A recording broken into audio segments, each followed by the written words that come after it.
huwag nyo na ako ibalik sa Senate kasi may mga involved pong senador dito. At hindi ko po alam ang magiging kapalaran ko pag binalik nyo ako doon. Sabi ni Senator Marcoleta kahapon, ligtas ka na.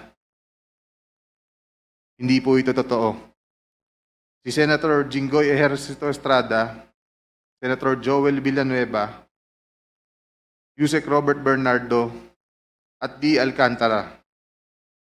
Si Senator Jinggoy po ay nagbaba ng 355 million ngayong 2025 sa mga ilang projects sa Bulacan. At ang sabi po ng boss ko dito ay 30% ang commitment dito. Mga driver namin sa DPWH Bulacan First ang nag-deliver sa kausap nila. Si Christian Santiago at saka si Andre Balatbat. Noong 2023 naman, ay naglabas ng 600 million si Senator Joel Villanueva at ang SOP nito ay 30% din.